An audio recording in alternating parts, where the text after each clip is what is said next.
I look at three major forces that are happening now, haven't happened in our lifetimes, but have happened many times in history.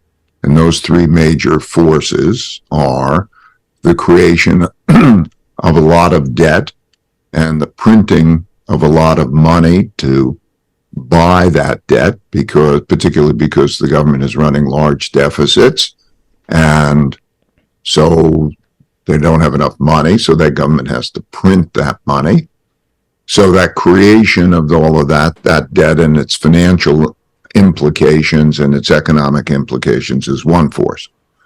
The second force is the internal conflict, the amount of conflict that's internally, largely due to the largest wealth gaps that we've had since the 30s.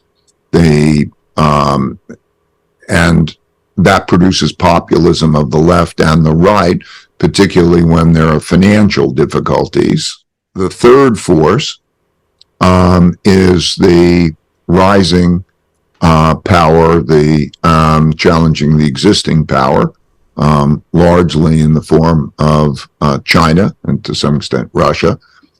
So let's call it the great power conflict, because in 1945, there's this cycle. You have a war, then after a war, you have winners, and the winners determine the rules of the game.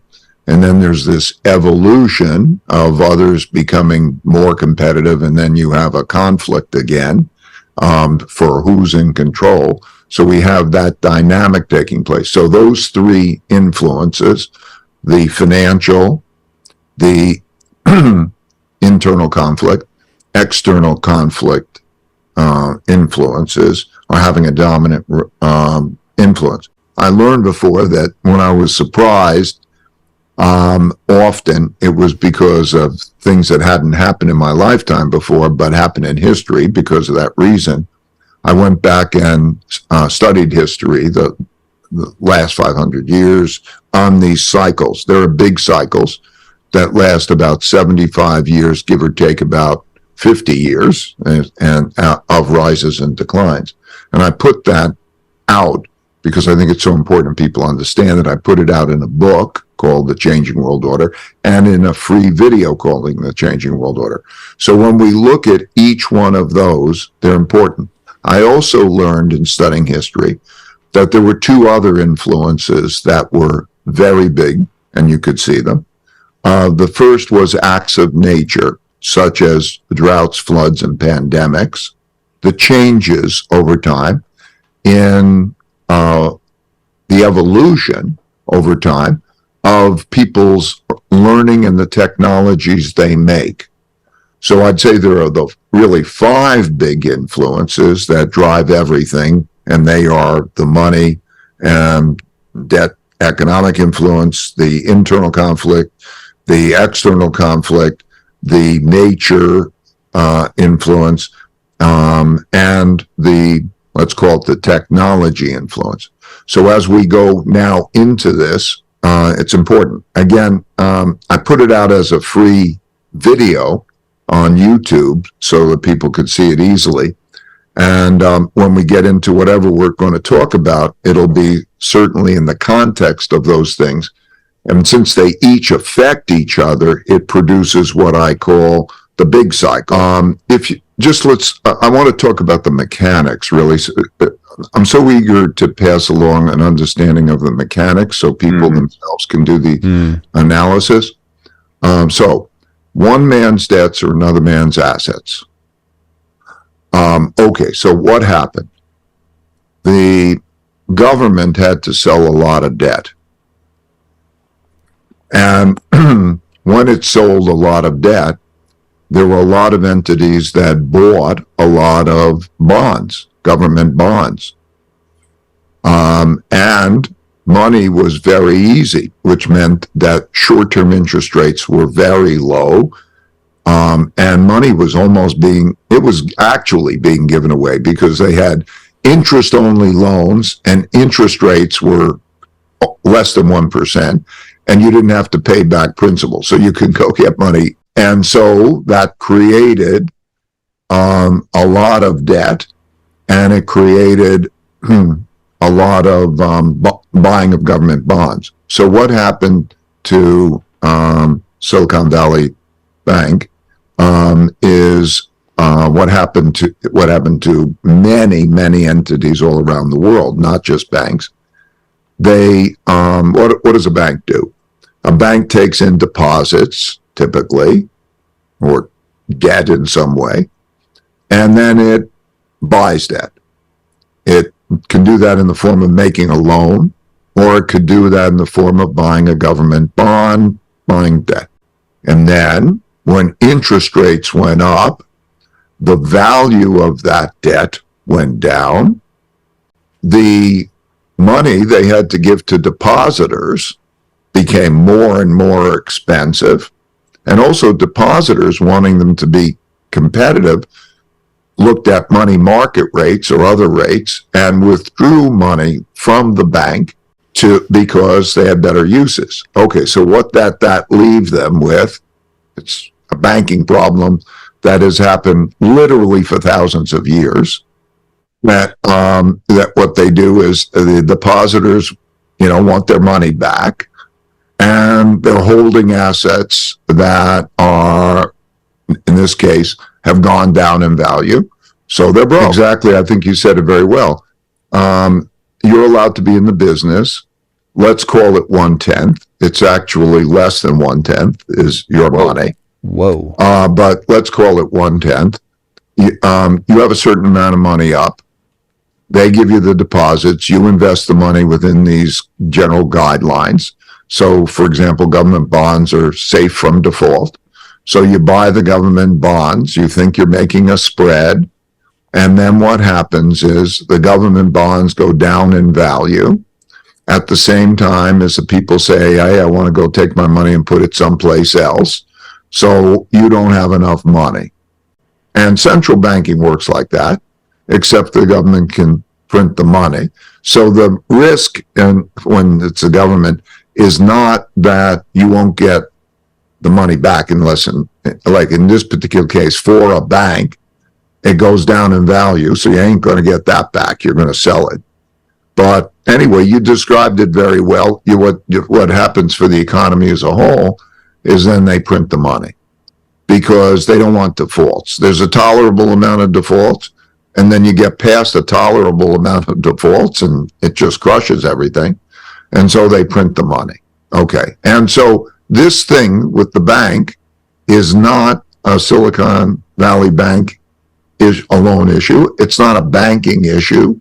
It is a global issue in terms of all around the world, all sorts of entities, pension funds, insurance companies, all around the world. There was a lot of the buying of these government bonds, which have gone down in value. And if you then take it and you say, what's the value of those? Those have gone down. And the cost of money is high. And so the world is leverage long. Okay.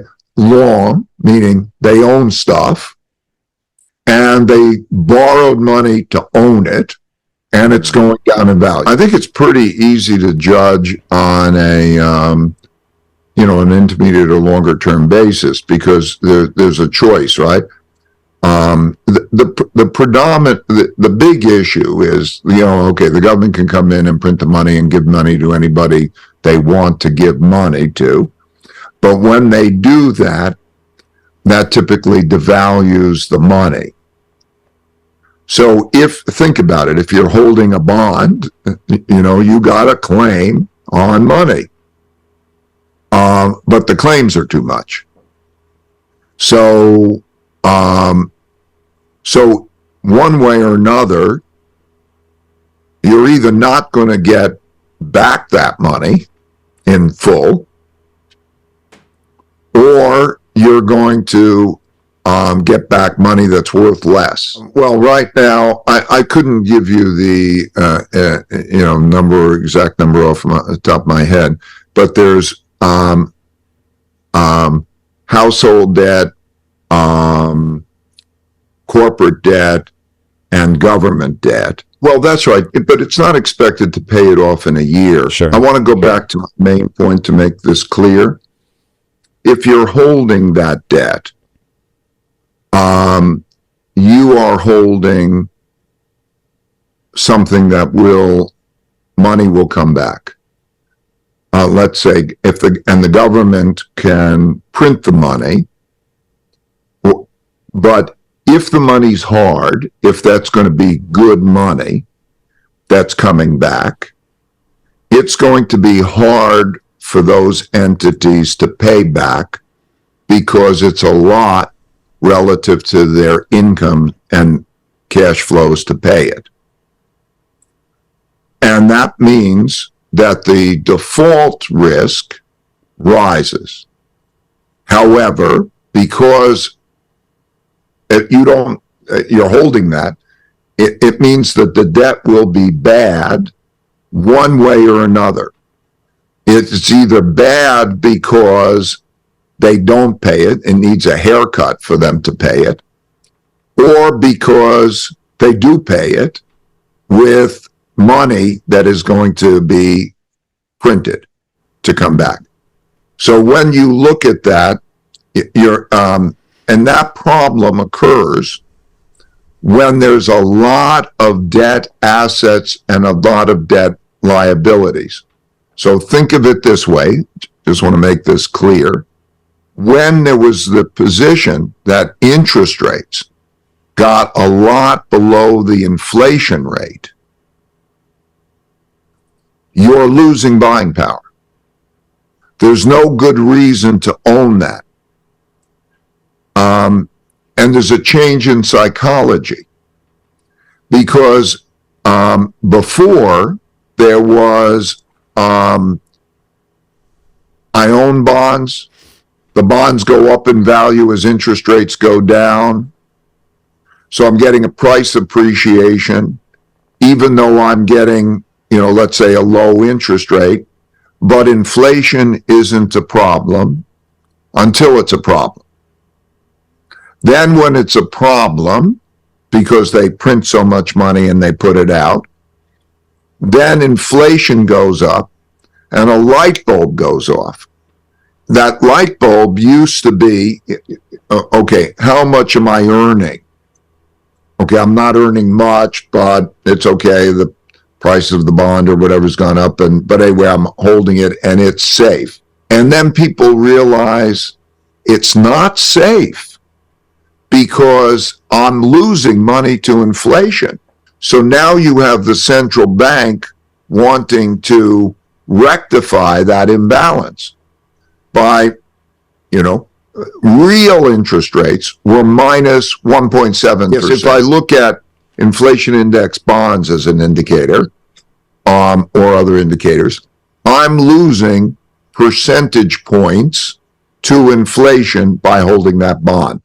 And then when and people realize that, well, you don't want to do that. And then the other side of it was you want to buy and borrow and buy stuff because, money's free. So companies borrow and buy stuff and individuals borrow and buy houses because interest only loans on the houses. I mean, okay, I can buy a house, I can buy an apartment. And so, but that creates the imbalance where it's terrible to be a lender and a creditor, and it's good to be a borrower and do that. So that imbalance takes place. It produces inflation, and then when it produces inflation and so on, and then you say, I don't want to own these things anymore. And then and also the Federal Reserve says I better fight inflation. They change things. And so by raising interest rates to levels in which it goes from minus 1.7% in inflation index bonds to plus 1.7%, and it makes it, and it raises the short-term interest rates, real interest rates much higher, then lo and behold, all the people who did all those things get hurt. Okay, they borrowed, they bought the bonds, they bought all of those things and all of those debt instruments. And also companies. Look at the companies that are affected. Because yields got so low, tech companies and others, those who have a dream, they don't have to necessarily make profits. They're selling a dream, and the money's got to be invested. And so you see all of that change radically when that tightening of monetary policy. So now you sit there and have the lows. So when you're looking at the big picture, think of it as all like banking. You're holding all these financial assets. What is the value of a financial asset? It has no intrinsic value. Its only value is what it can buy. But there are many, many more financial assets out there. The most financial assets out there that there's ever been relative to the value of stuff to buy. There's too many claims out there. It's like musical chairs. Okay, if everybody says, "Oh, wait a second, let me get my stuff. Let me convert my debt assets. I want to get my stuff. I want to get real stuff." That's a real problem. And so that's the global picture on the first of those 5 influences, right? The fact that it's happening with the other influences is very important because they affect each other. So this financial picture, by the way, is the same as in the 1930 to 45 period, and the same as they were throughout history.